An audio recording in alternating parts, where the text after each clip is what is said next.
All right, welcome everyone to our church outreach webinar. And this is part 2 of a series on email newsletters. My name is Daniel Voss, and I am one of the co-founders of 5 More Talents and serve presently as the CEO, or Chief Cook and Bottle Washer. So, but we have a great team. Laura is on our team. Jeffrey's on our team as well. JL there. But glad you can join us today. And let's dive in. Got a lot to go through today. We will have time for questions and answers. So if you have questions as we go, then just you can. You don't want to forget them. You can use the chat feature. And then depending on how big the group gets today, you might just be able to unmute yourself and ask it that way. But we're going to just recap some of the goals of this series. And before we get into our main topic today on email newsletters. And seems like some of you may not have been here last week, so you may be wondering, well, if I missed last week, how can I get into, how can I see what I missed last week? Well, there's a couple of things I'm going to put in the chat here. And the first thing is the church outreach group. So please join this if you haven't already. It's growing every week. We're up to 24 members. And, we have 5 More Talents. We work with 150 plus churches. So we think over time it's going to get to be 200 members or so. It's kind of our current goal. And the most important thing to highlight is that we have a classroom. And if you missed our webinar last week, you can come here and you can see the recording of Build a Subscriber List. The second link I put in there is for something that's on a website called Scribe How, and that is not the right link. Let's see, let me get you the correct link there. So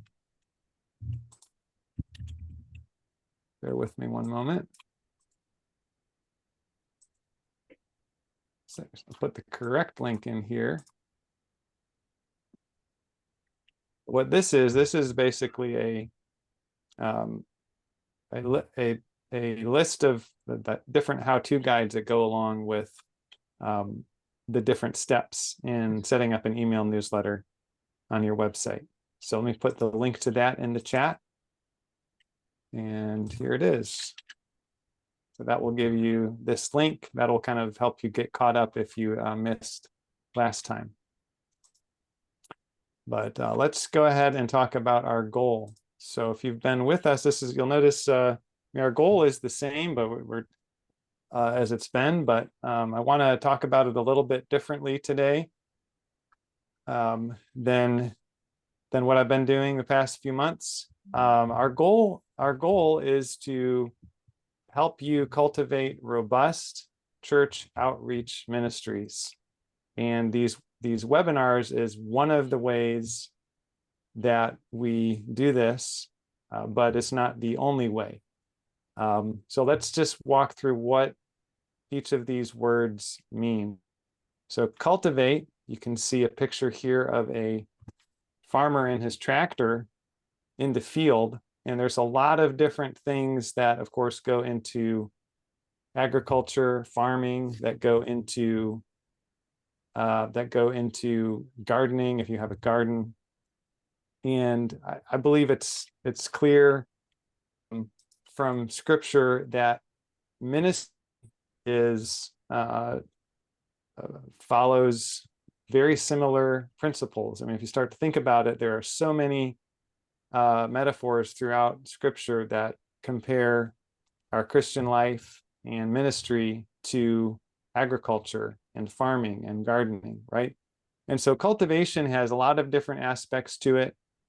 tilling, planting, watering, protecting, pruning, and the same thing is true of ministry. The same thing is true of outreach ministries. There's many different facets to it, and you also have to, be diligent and have a long-term view.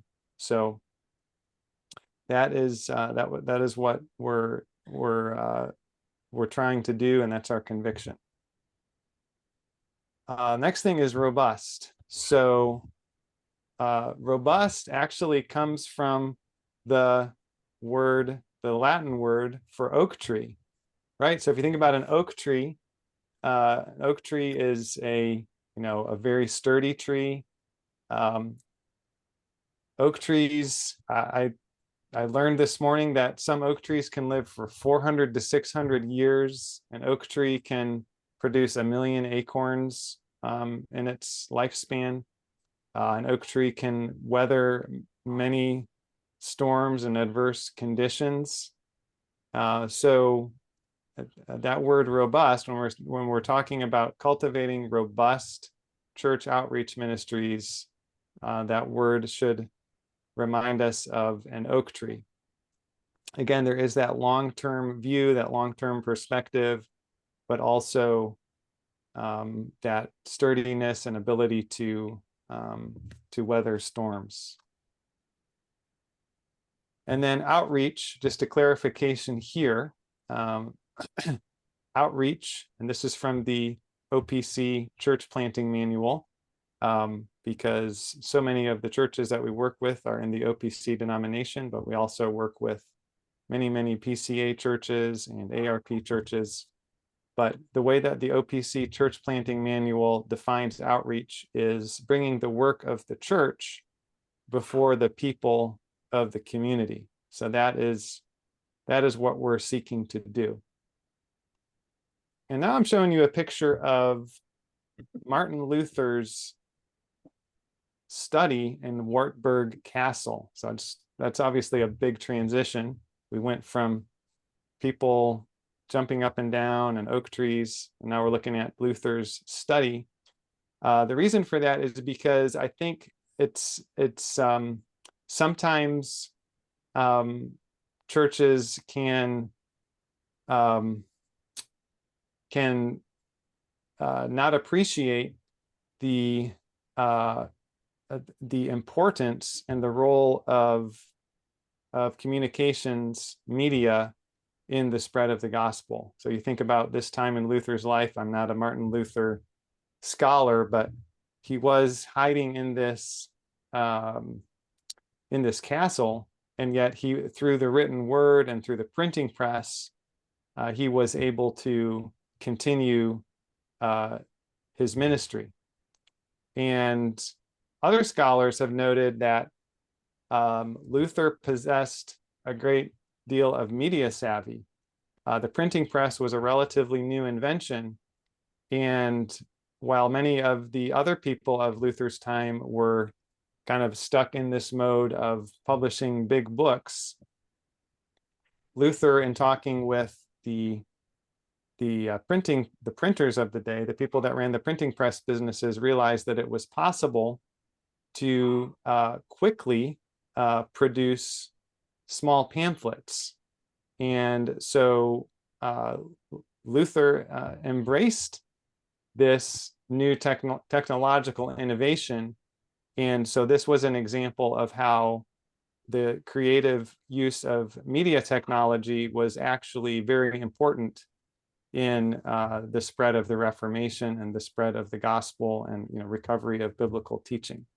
So I think it's important for churches not to underestimate the power of communications media in the spread of the gospel. Just like Luther realized that there was great power in the printing press and in creating pamphlets, as an example. All right, so we're trying to do something similar.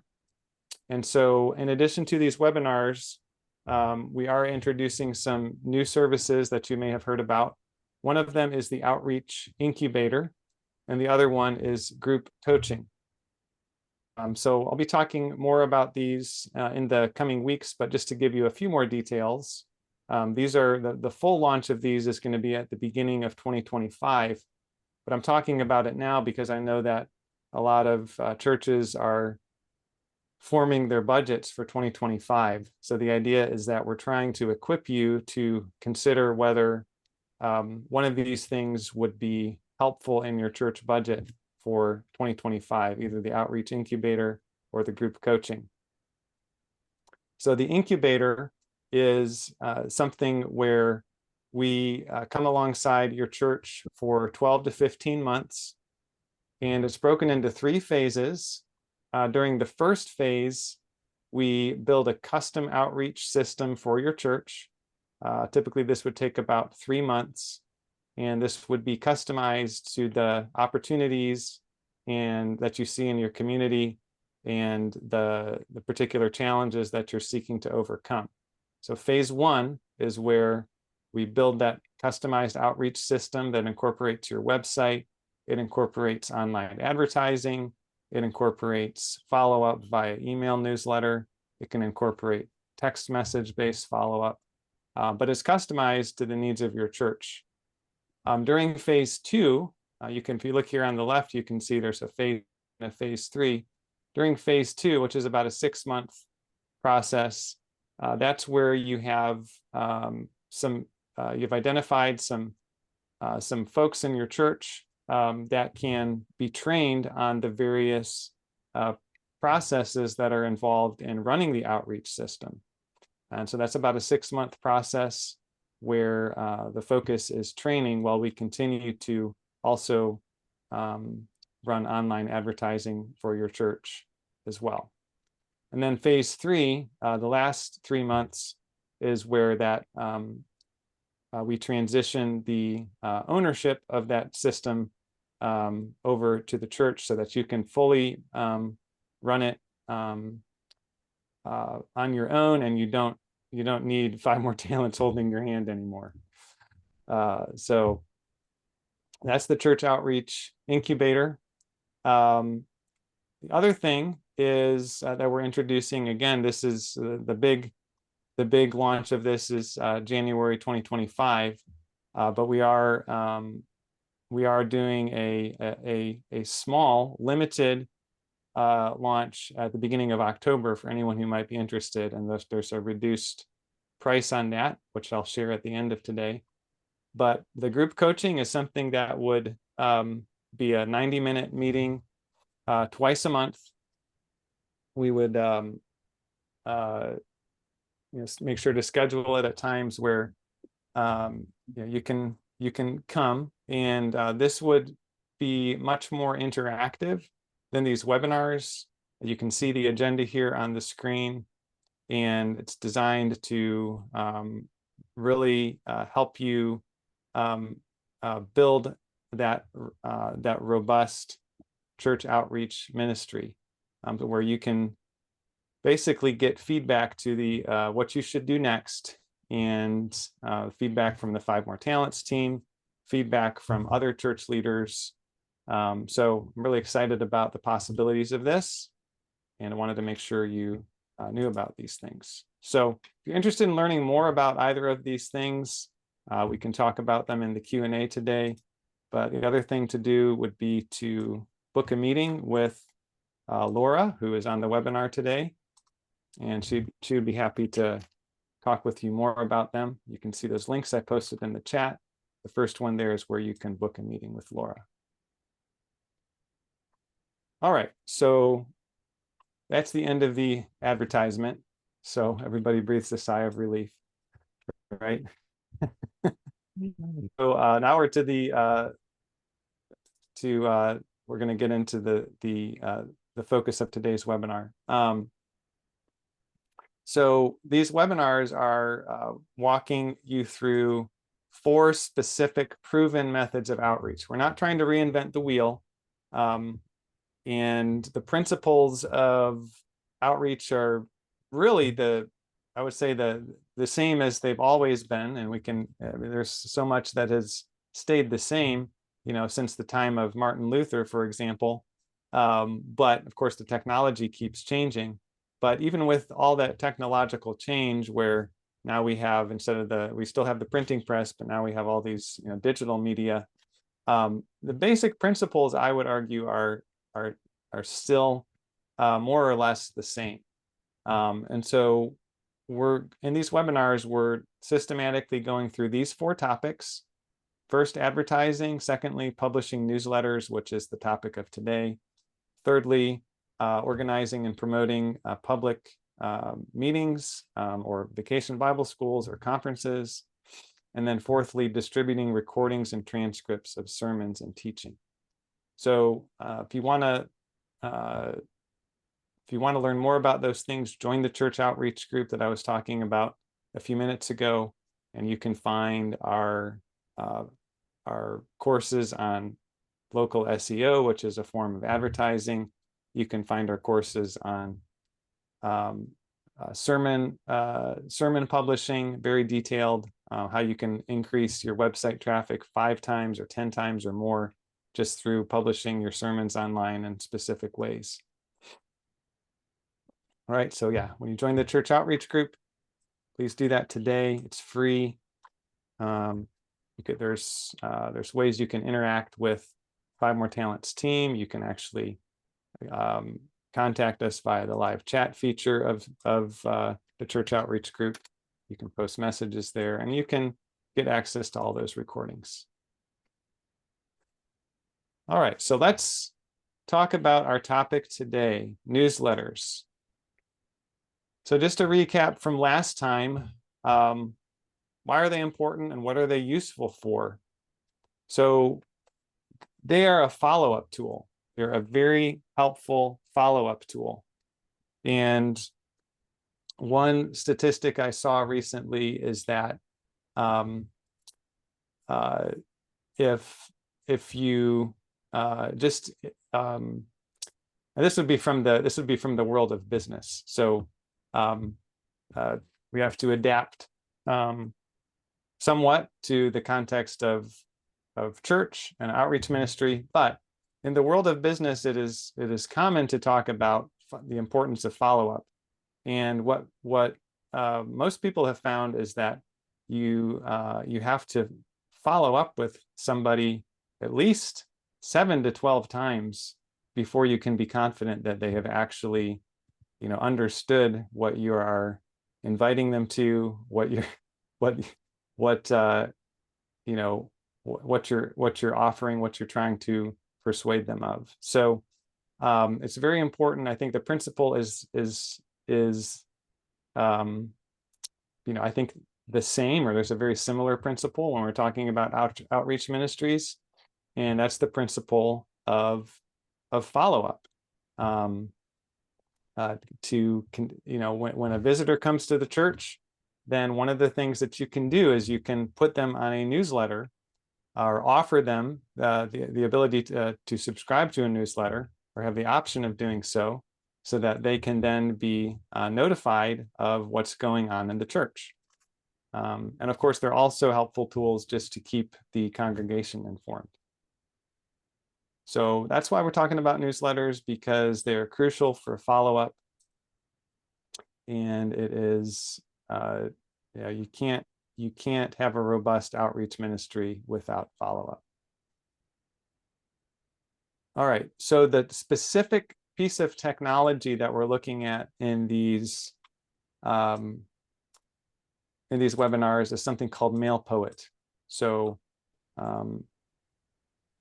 if you don't have MailPoet already installed on your website, then you can just contact our support team, and we'll be happy to install the plugin for you. And then you could watch the video recording of last time to understand how to configure it. All right, so that's what we're going to be looking at today, is how to use this particular tool called MailPoet. All right, so this first thing is super technical, but very, very important. So it's authenticating your sender domain. I believe we talked last time about, because our focus today is actually how do you send out a newsletter. And so, and when you're sending it out, you want to make sure that it actually gets to the people that you're sending it to. So Gmail and Yahoo have gotten a lot more strict in 2024 about trying to filter out spam. So this step of authenticating your sender domain is more important than ever. So here's how it works. It's basically just copying and pasting. So as you're going through the MailPoet setup process, this fourth step is authenticate your sender domain, which is the purpose of that is to improve your email delivery rates. All right, and it's basically just gives you these 4 things that you need to copy and paste. And this is one assumption that we're making here is that you're following the recommendation of MailPoet that you are sending from an email address that is associated with your domain name. So in this case, this is a test website I have called augustineofhippo.org. And please don't visit it. It's under construction and it's a mess. But anyway, it's out there. And but basically, it's going to present you with these things, and really you just need to copy and paste them into your domain's DNS settings. So if you are a 5 More Talents customer, we're more than happy to help you with this step. And let me just show you what's involved in it. So basically, our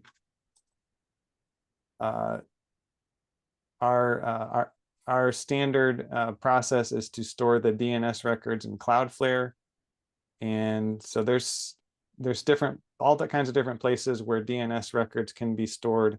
Again, that's something, if you're not sure how to get to this, it kind of varies case by case where you find how to edit the DNS records. Again, for most of you who are 5 More Talents customers, it's going to be in Cloudflare, and we can provide you access to this screen if you don't have access to it already. So assuming you have access to this, then it's just a matter of copying and pasting. So I'm going to go ahead and add a record. The first one here is a CNAME. And so I'm going to select type CNAME, and I'm going to paste it there. And then I'm going to grab the value, and I'm going to paste it in the target, and then click save. All right, so I know it looks super scary, super technical, but literally it's just copying and pasting. All right, so I'm going to add another CNAME record. And okay, so now we have both of those done.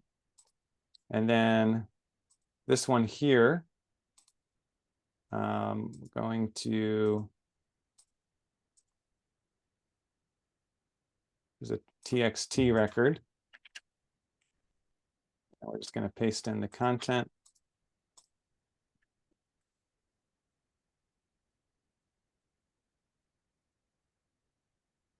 All right, and then last one.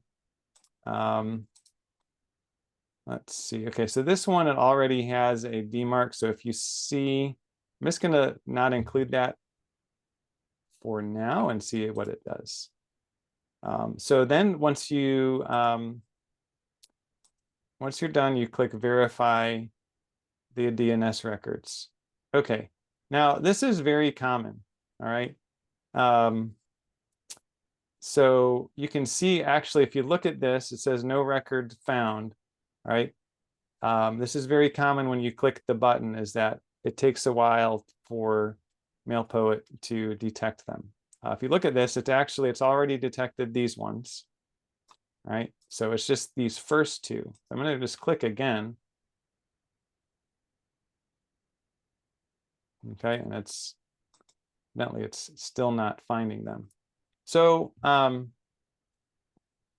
So this, what I'm going to do here is I'm actually going to remove the proxy. Maybe I should have done that to start with.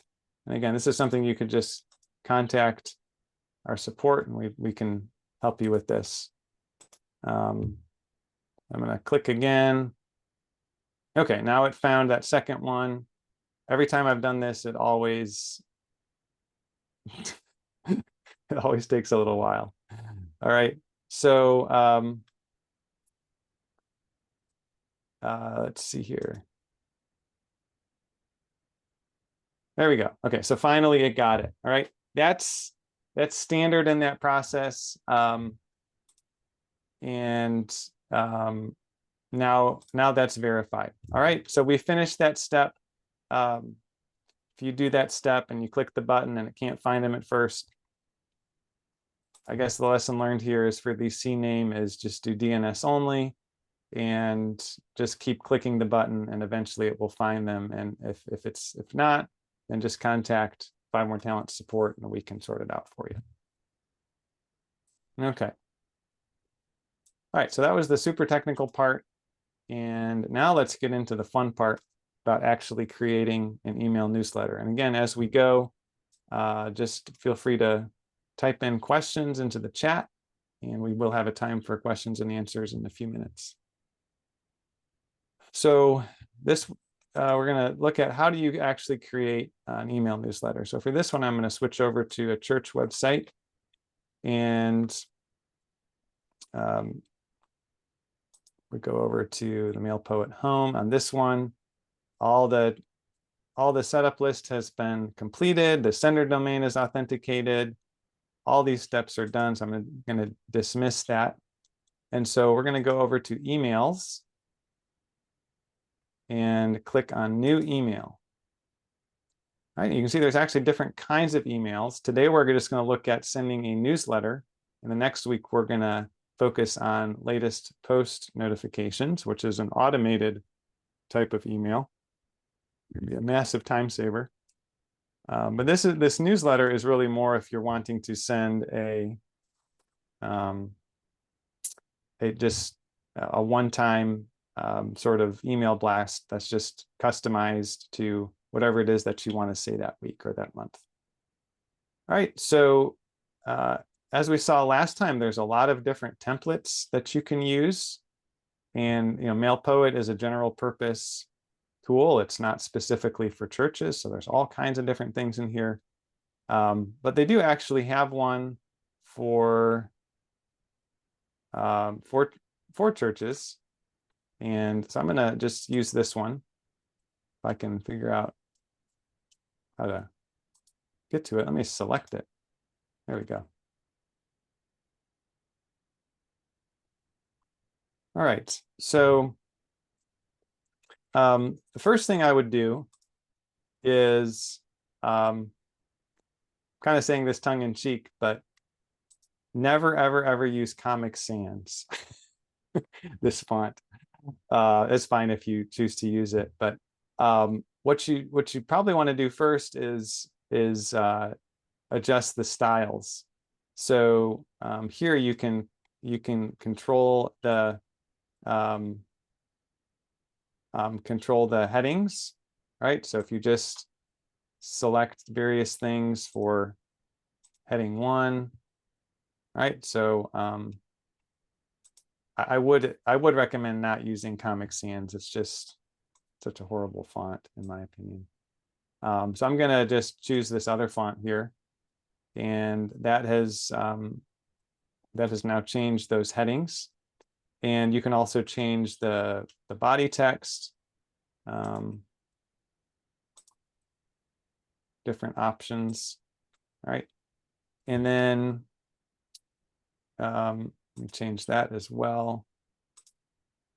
All right, and then you can also change the color to be, you want to try to keep this similar to the rest of your website is what I'd recommend, so that you have as consistent a visual identity as you can. And and that's kind of a glimpse of what you can do with the styles. There's more things that you can adjust as well. We can deal with that in the question and answer time if you like. So the next thing that you probably wanted, I mean, obviously with the text, you just kind of type here. Right, that's very straightforward. All right, and let's see. Sometimes it'll put in little spacers. There's other types of things that you can add here on the right. All right, so that part, I'm happy to go over that in more detail if anybody has questions about that, but I'm just going to assume that the text editing seems straightforward to everybody, and so I'm not going to go over that unless somebody has specific questions about that. What I want to do next is talk about images. So you'll want to edit the images. So you can do that. Wow, I just deleted one. That was not what I wanted to do. So I can undo that, thankfully. So I'm going to click on the gear, and this will allow me to select a different image. And wow, there's all kinds of different choices here.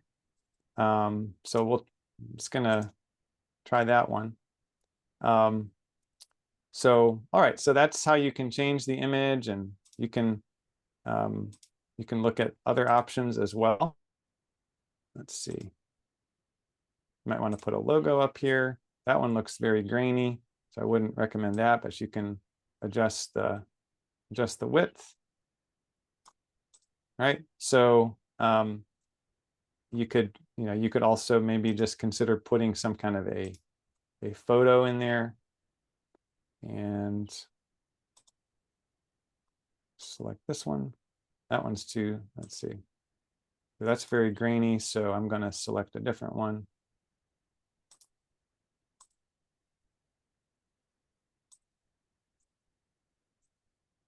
There we go. Okay. All right. So I'll do a few other examples of how you can edit images.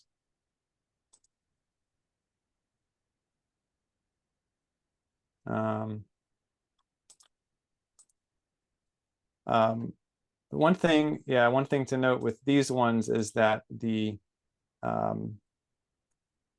when you have this 2-column layout and you're working with MailPoet, typically you're going to want to work with images of the same aspect ratio. So you can see this one here on the right is a portrait orientation, and this one is a landscape orientation. So it is going to tend to be a little bit, yeah, you can see here, it's, you might need to do some cropping of images if you want to get them to line up vertically. And we could talk more about that if anybody has questions about how to crop images. All right, so that's has walked you through the styles. That's walked you through how do you work with images here. And then this section, we'll talk more about it next week. But what this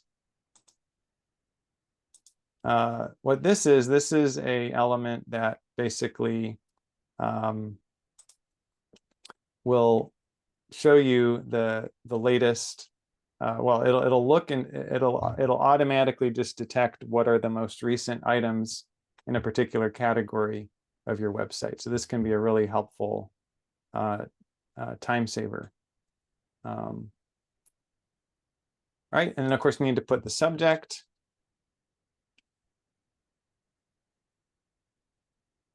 And then the preview text is, I'm sure you've all seen this in your email inbox. There'll be a subject, and then they'll show you a few words at the beginning. So that's where you can supply that. Right, and then go ahead and save it.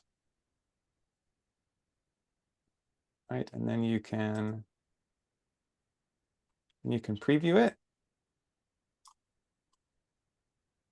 And it's good that it provides an option for desktop and mobile because a lot of people view things on a mobile device.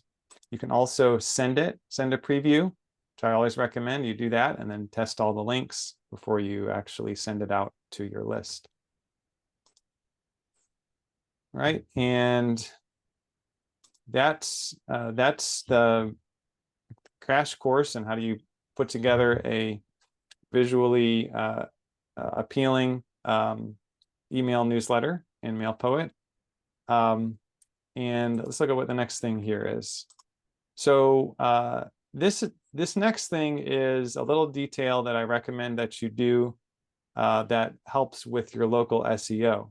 So many of you were here for our local SEO series, but for those of you who are not, this would be maybe something that would get your attention as to the value of encouraging people to leave reviews on the Google Maps profile. But I do see there is a question in the chat.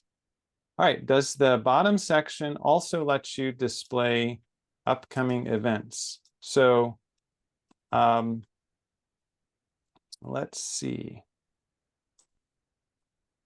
So yeah, so if you see here events, you can try it, okay? So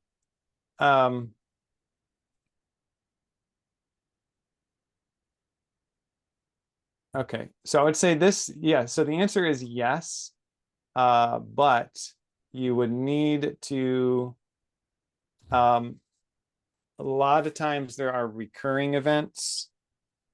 And so the way that it works with recurring events could be weird. So there could be some, so it will display your upcoming events, but it's not uncommon when you first try to do that you'll see something like this that's maybe not what you want.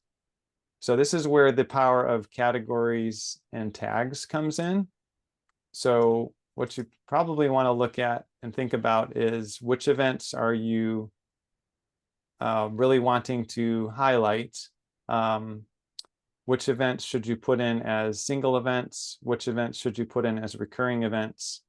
Because it will look at those events, but you may need to categorize them or tag them in order to make sure that the right events display there.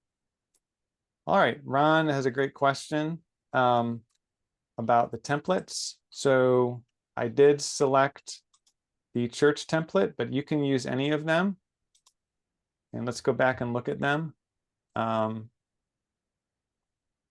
see here.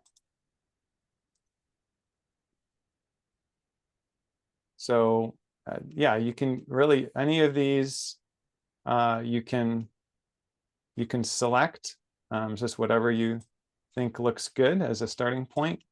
And there are, even different categories, and I would say, there might even be, you might even expand the search beyond newsletter.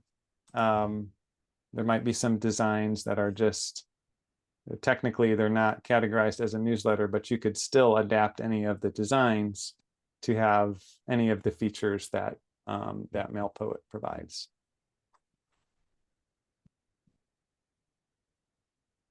All right, so let's go back to our email newsletter. And let's see where, oh, maybe it's called it subject line. That's kind of confusing. Maybe that's a good, let's call it newsletter September.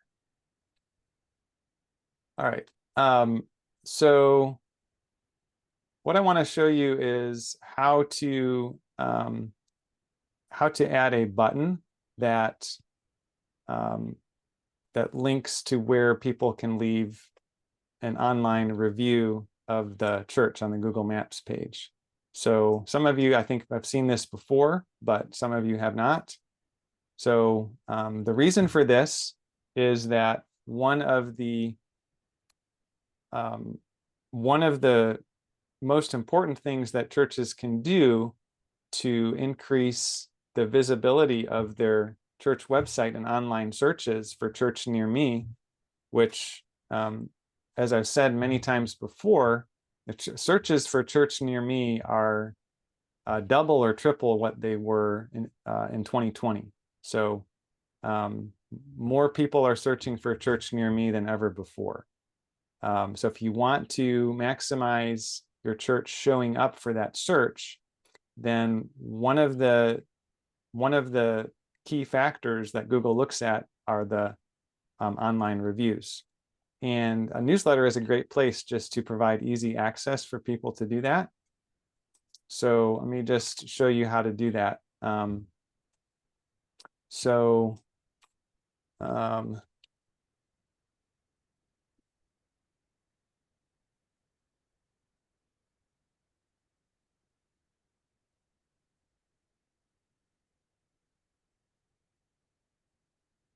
right, let me make it a little bit wider. There we go. Okay. And I'm going to go grab the link to this particular church, Word of Life.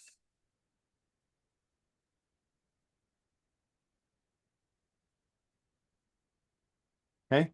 Now, in this case, this church has their Google Maps profile all set up.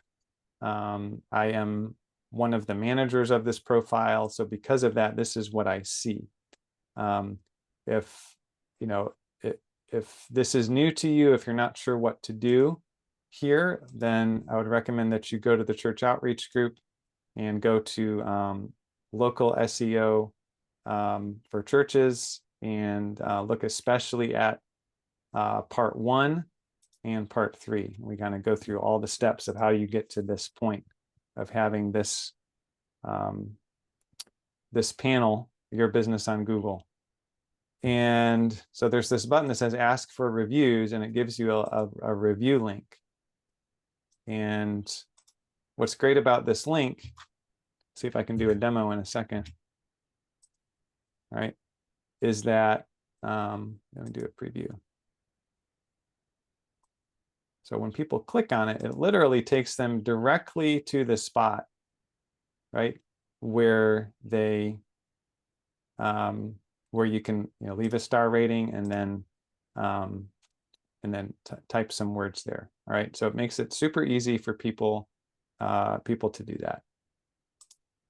All right. All right, so so definitely recommend that you have a button like this. All right, any questions on that before I go to the last step, which is actually sending the newsletter to subscribers?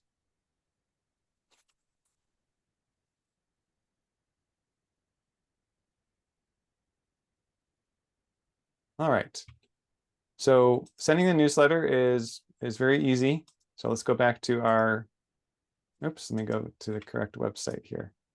We'll go to our list of emails. So if you kind of had it saved and you want to go back to it, you can open it up again here. And then we'll click, see, now I'm on step 3, which is design. Now I'll click on next.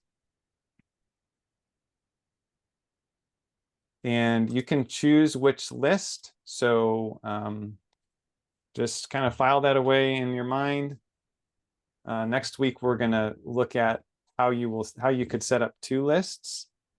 One list that is for church members only, another list that is for church visitors, because some churches might want to, for example, email out prayer requests to all their members, but if people that are visitors, maybe people that have just visited once or twice, then they may not want to include those prayer requests as an example in that newsletter. So, but you still want to let them know about the next worship service, a conference that you're hosting, or Vacation Bible School, or whatever it is, the latest sermons that have been posted online.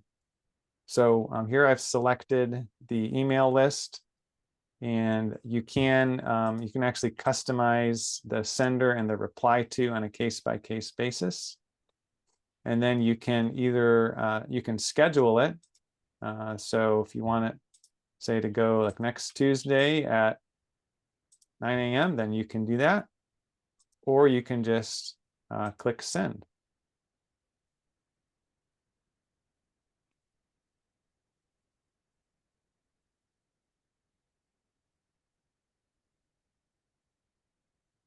Right. And the newsletter is being sent. And then you can go back to here and you can see that it was sent to 404 people, and it will populate some basic statistics over time. All right, so it's easy to send, and I believe it's a pretty simple process, and it's a very powerful tool, and it's built right into the WordPress dashboard of your site.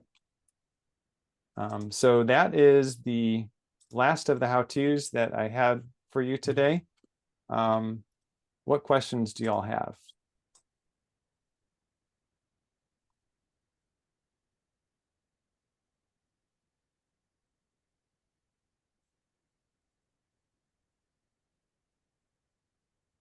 All right, Ron, do you just want to speak that question out? Oh, okay. Can you hear me? yep. Okay. So we do have an email info info.wordoflifechurch defined, and it just sits there. We had to set that up because some of the services that process donations, they won't accept a Gmail or a Yahoo dot, etc. It has to be a domain name. Yeah. Right. So the one we have, is that a valid one for use in this? So if you, so is it this info@wordoflife dash? Yes, it is. Okay. So should be. I don't see why not. And we've just never used it. Yeah. We just had to have it. And in fact, there's maybe 3 or 4 emails in there, one or two from me and the other ones from your staff. Just to test it. Yeah. Yep. So one thing that MailPoet will make you do if you when you change the sender is sometimes it will ask you to authorize that if it believes that it needs to, and it does that just so that it keeps email deliverability as high as possible. So like if for some reason you wanted to, I don't know, you decided I just want to do Gmail, then something like this, right? It's gonna saying that's not authorized yet. You need to authorize it first, and it'll just it'll have one of the things it'll do to authorize is it'll send an email to that email account, and then you have to click on the button in the email to authorize it. The other thing it'll do is as part of that authorization is the process that we went through at the beginning of this meeting, which is where you authenticate the sender domain, and that's where you copy and paste the the CNAME and the TXT records. Okay. Yeah. Thank you. No. All right.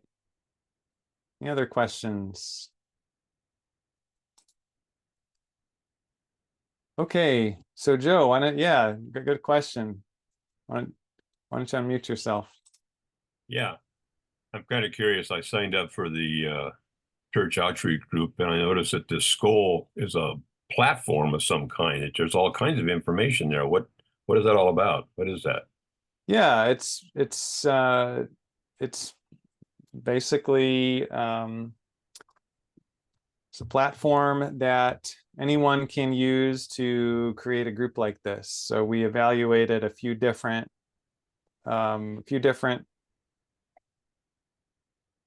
platforms, software to provide this type of functionality. and we ended up deciding on school.com because it's very simple, and we just wanted to make sure that what we made available was very simple. But it provides a community feature, as you can see. There's a classroom feature, and you can organize a very detailed course with folders and different lessons in there. There's a calendar. So it's pretty simple, but it also provides kind of key functionality that's needed for this type of thing. So it's basically a platform for creating groups that want to get together and share information. Is that? Yeah, I would say it's kind of a lot of times people will use a Facebook group, Right. But it's an alternative to that, and it's really oriented towards a group where you you have like a classroom as well. So if you have something that's really of enduring value that you're trying to share, then it's a good tool. Very cool. Okay, thanks. Yep. And also, while I got you up here, I don't know, were you thinking about how we go back and filter bots, or when we're trying to get subscribers and Oh, spam right. and things like that, or using CAPTCHA? Is there a way to add that to that? Yeah, you had asked that question last week, and Yeah. I forgot about that. I'm sorry. Okay, no Let me problem. see. You can deal with it later on. Yeah, I'm going to put that on the list for next week. All right, super. Yep. Yeah, I will just say again what I said last week is that MailPoet it's basically a WordPress plugin connected to an email sending service, and so there is that facet of it. Also, with the subscribers, you can see that there's here that the status of this particular subscriber is unconfirmed, right? So I believe that's standard for MailPoet, that when somebody subscribes, it's going to send them an email where they then have to confirm it. It's a double opt. Oh, okay. So that's, yeah. So I think that's important to recognize also. All right. But you did ask about that last week. I forgot. That's helpful. But I'm adding that to the list for next week because that's a really good question. Very important question. So, all right. So let's bring this meeting in for a landing. Once again, if you don't have MailPoet on your website yet and you would like it, just contact 5 More Talents support. I'll put those links in the chat again. You can email support@5moretalents.com. Or go to 5moretalents.freshdesk.com.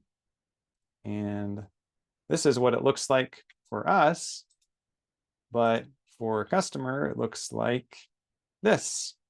And you can see things in our knowledge base, and you can also open up a new support ticket that way.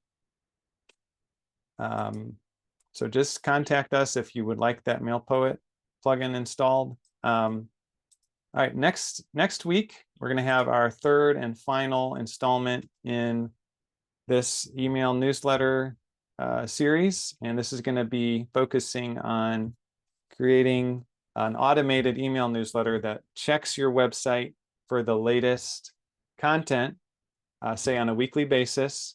And the great thing about an automated latest post notification newsletter is you set it up once, and then you can basically just forget about it, and it just runs every week or however often you configure it to go, every month or whatever it is. And then you can just focus on adding new things to your website, posting new sermons, keeping your events up to date, adding blog posts, whatever it is. But this email newsletter automatically sends out on a regular schedule. So it's a big time saver, and I believe it's a very helpful tool. In October, we're planning to get into paid advertising. So we're going to focus on Facebook advertising. Please reach out to me if you would. I'll put my email in here, daniel@5moretalents.com. If your church is interested in basically doing doing an experiment in Facebook advertising during the month of October, your church would need to be willing to spend some money. I would say at least a couple $100, paid directly to the advertising platform. But it would be very helpful to me and to 5 More Talents just to be able to use and work with your church to just actually do an authentic advertising experiment. You would just need to be willing to kind of pay for the ads, but we would provide the services at no charge to you because we're wanting to record, have these meetings and record these webinars. So send me an email if you're interested in doing that, and you can commit to, I would say, paying at least $200 on online ads to the platform. And then also, of course, reach out to Laura, and I will post the link to contact her again. You can, Laura, maybe you could post your link in there where people could email you. I'll also put the link where you can book a meeting with her.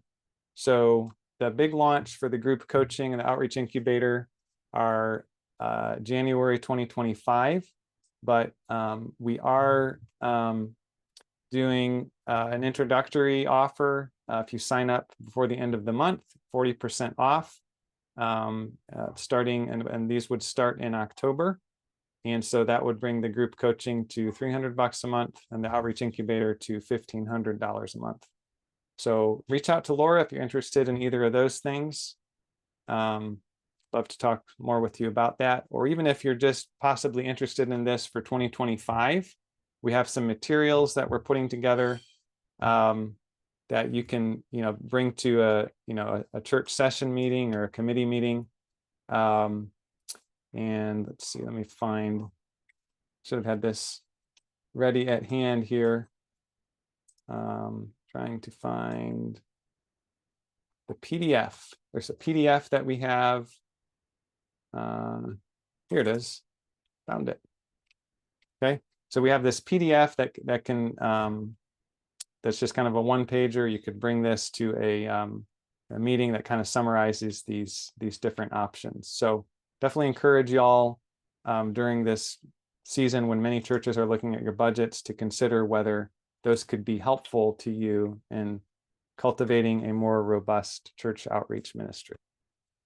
So, but next time next Thursday, same time, we'll talk more about email newsletters. So that's all I've got. Anything else? Laura put in chat, she can send you the PDF. She can send you a lot more information about those if you're interested.